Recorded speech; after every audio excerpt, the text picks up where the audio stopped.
A bomba que abala o Brasil. Surge uma bomba, daquelas que fazem o Brasil parar. Um escândalo que, se confirmado, tem o poder de abalar as estruturas do Supremo Tribunal Federal, do governo e de toda a narrativa que vem sendo imposta ao país. Um aliado direto de Lula, o ministro Alexandre de Moraes, é agora acusado de ser responsável por uma morte. Sim, você ouviu direito. Uma acusação grave, dolorosa, humana, e que vem direto da boca de quem mais sofreu com tudo isso, a filha de um homem que morreu após ser preso por ordem do próprio Alexandre de Moraes. Essa história, que hoje ganha destaque e revolta, não é apenas mais uma denúncia política. Ela é o retrato de um sistema que perdeu a humanidade, um sistema que prende, persegue e silencia, e que agora é apontado como responsável pela morte de um brasileiro. Hoje, o noticiário está pesado, e não é de agora que pairam acusações sobre o poderoso ministro do STF. Diversas denúncias já o colocaram como um violador dos direitos humanos, inclusive em relatórios internacionais, que teriam sido observados até pelos Estados Unidos. Mas o que surge agora vai além de qualquer documento ou suspeita jurídica. É o grito de dor de uma filha, Luía, que perdeu o pai e acredita que Alexandre de Moraes tem responsabilidade direta por isso. A mulher fala com a voz embargada, mas firme. Ela se tornou símbolo da luta por justiça após a morte de seu pai, Cleão, um homem simples, trabalhador, dono de uma distribuidora de bebidas. Um homem que, como milhões de brasileiros, acreditava no direito de se manifestar pacificamente e que acabou pagando com a própria vida. Durante uma entrevista emocionante, Luía agradeceu a solidariedade que vem recebendo, mas deixou claro: o que sua família viveu é um pesadelo que nenhuma outra família deveria enfrentar. Ela contou que o pai foi preso após o dia 8 de janeiro, aquele episódio que o sistema transformou em justificativa para perseguir, prender e humilhar cidadãos que ousaram discordar. Cleão foi levado à prisão e, segundo sua filha, sofreu torturas, negligência médica e humilhações constantes. Ela descreveu com detalhes o estado em que o pai vivia nos meses anteriores à sua morte: magro, abatido, com o semblante amarelado e sofrendo crises de saúde sem receber atendimento adequado. Meu pai ficou preso quase um ano e foi um ano de tortura. Ele passava mal diversas vezes e o atendimento médico era precário. Muitos policiais invalidavam o sofrimento dele, disse Luía com lágrimas nos olhos. Ela conta que o pai tentava esconder o sofrimento para não preocupar a família. Durante as visitas, dizia que estava bem, que tinha fé em Deus e acreditava que em breve sairia em liberdade. Mas por trás das grades, a realidade era outra: dor, humilhação e abandono. A filha relatou o momento mais doloroso: a última visita. Cleão, já debilitado, teria dito uma frase que hoje ecoa como uma premonição trágica: Deus está abreviando meus dias de sofrimento neste lugar. Luía não imaginava que aquele seria o último adeus. Poucos dias depois, ela recebeu a notícia que destruiu sua família. Cleão havia morrido na prisão. E por trás dessa morte, segundo ela, está o nome de quem deu a ordem de prisão: Alexandre de Moraes. O relato é devastador. Luía descreve que o pai foi levado à prisão injustamente, sem julgamento adequado, sem direito de defesa e em condições desumanas. Ela afirma que os medicamentos do pai não eram entregues, mesmo quando a família levava tudo com as receitas e protocolos corretos. O sistema prisional ignorava as necessidades médicas de um homem que já vinha enfrentando graves problemas de saúde. A médica do meu pai chegou a dizer: se Alexandre de Moraes não soltar o Cleão, ele vai morrer lá dentro.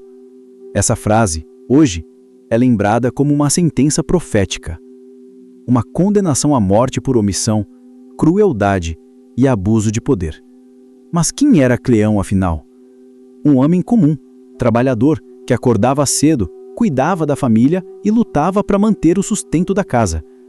No dia 8 de janeiro, ele havia saído para trabalhar atrasado, sem conseguir tomar seus medicamentos, e ouviu sobre uma manifestação. Decidiu ir até a Praça dos Três Poderes para entender o que estava acontecendo, sem imaginar que caminhava para o início de um pesadelo. Ao chegar, encontrou um cenário de caos.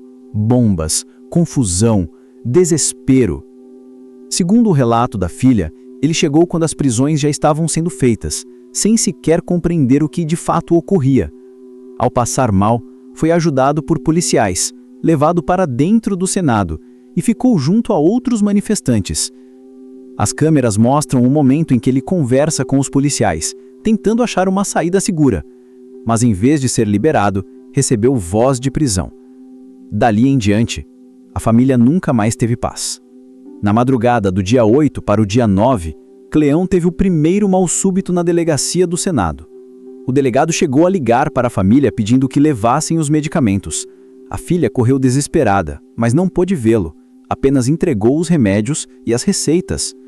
Poucas horas depois, recebeu a notícia de que o pai havia sido transferido em uma ambulância para uma unidade de saúde, mas não foi autorizada a vê-lo.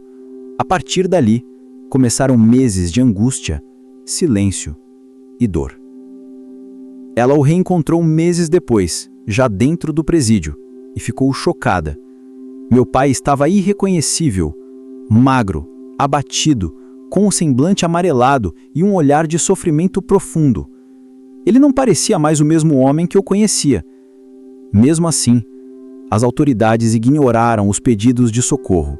Nem os laudos médicos, nem as súplicas da família, nem as orações foram suficientes para sensibilizar um sistema movido pelo ódio político e pela vingança. Hoje, a filha busca a justiça.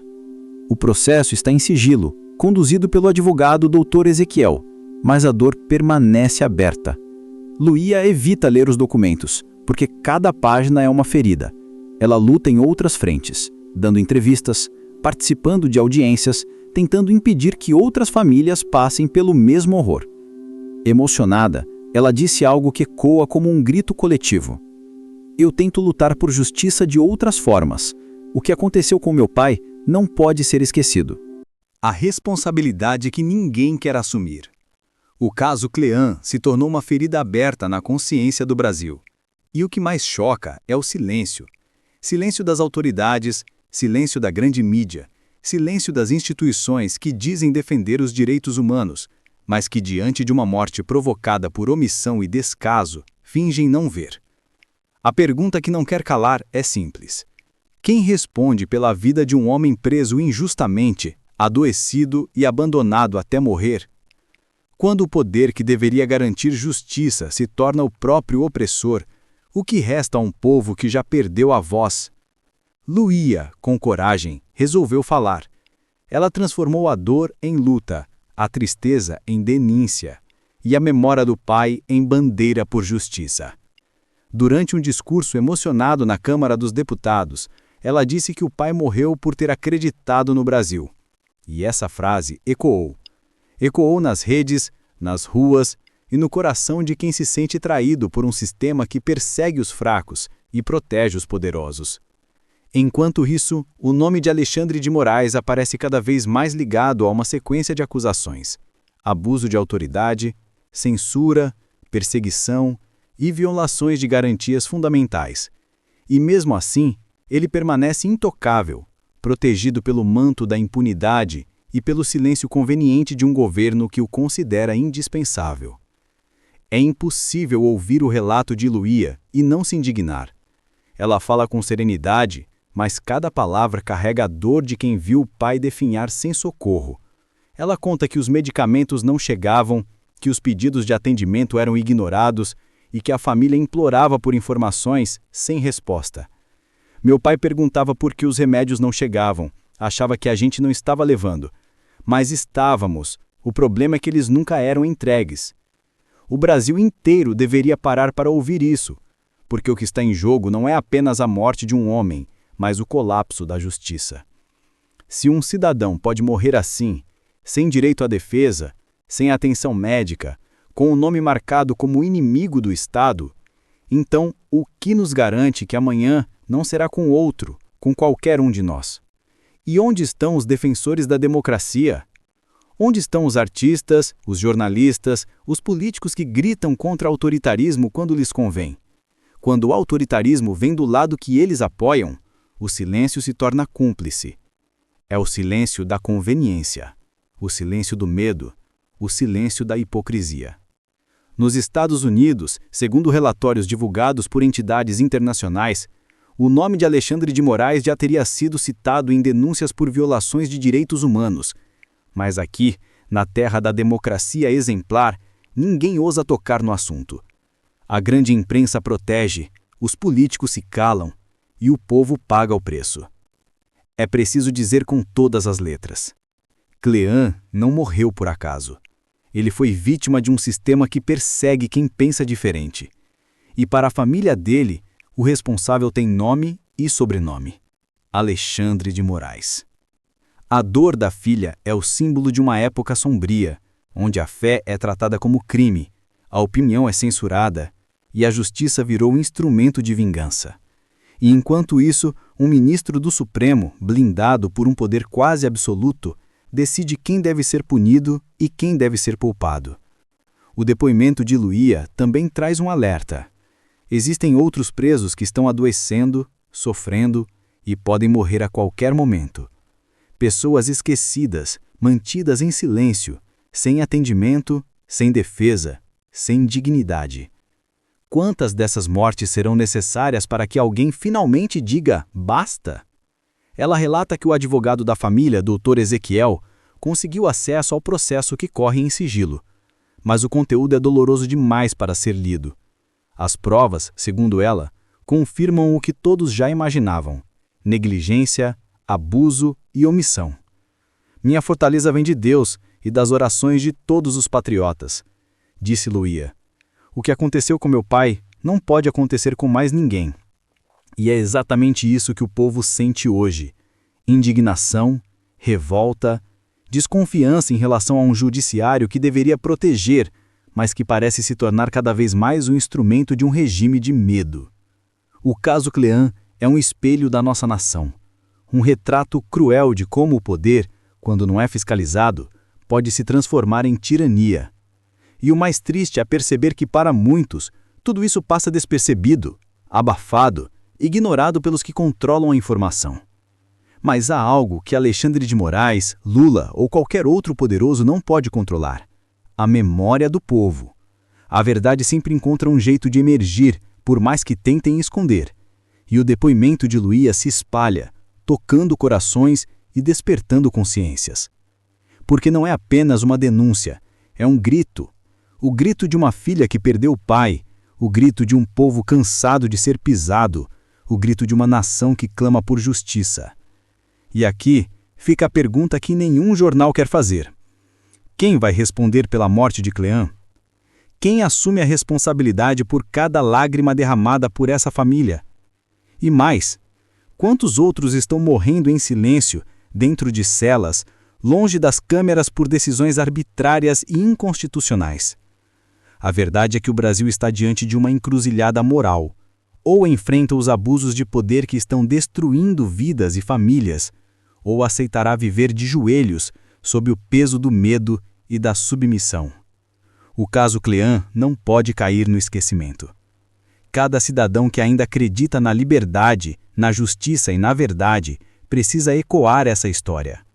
Não é sobre política, é sobre humanidade, sobre o direito de viver e ser tratado com dignidade, independentemente de ideologia. E no final das contas, o que fica é uma lição amarga. Quando a justiça se torna parcial, ninguém está seguro. Nem os inocentes, nem os que acreditam estar protegidos.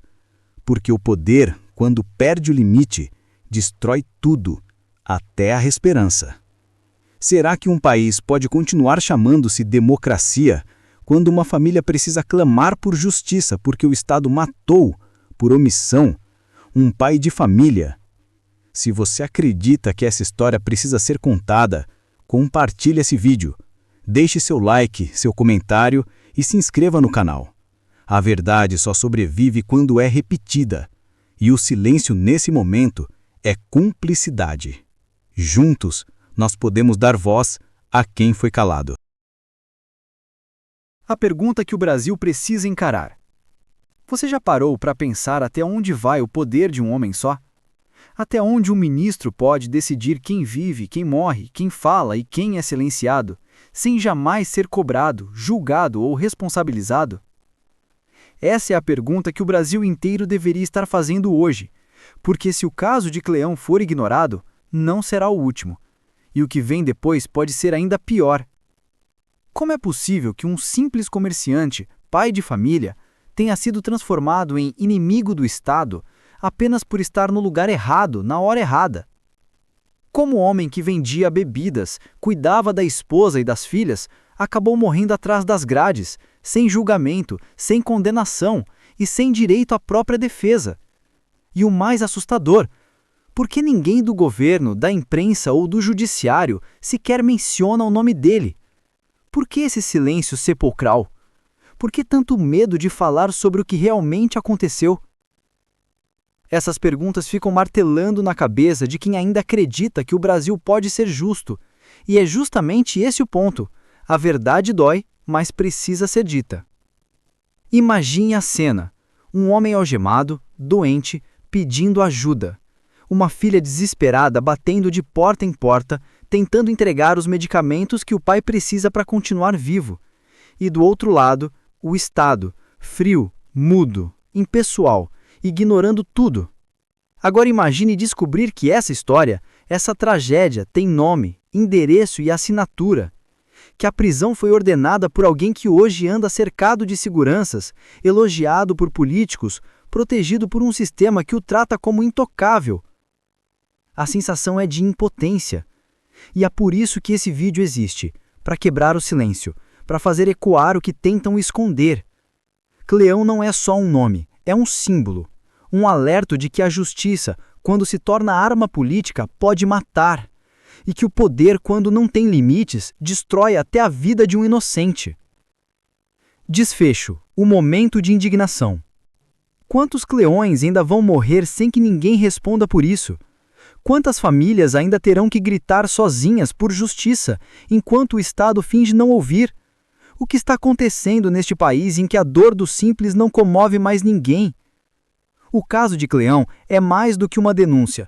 É o retrato do que acontece quando a autoridade deixa de servir à lei e passa a servir aos próprios interesses.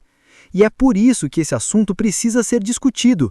Em cada casa, em cada escola, em cada esquina. Porque se o poder não tem freio, o povo precisa ser o limite. Chegou a hora de você decidir de que lado da história quer estar. Do lado do silêncio, da omissão e do medo? Ou do lado da verdade, da coragem e da justiça? Compartilhe este vídeo, deixe o seu comentário, inscreva-se no canal e ative o sininho. Cada nova voz que se levanta é um passo a mais contra a tirania. E lembre-se, a liberdade morre quando o povo se cala e renasce quando alguém decidir falar.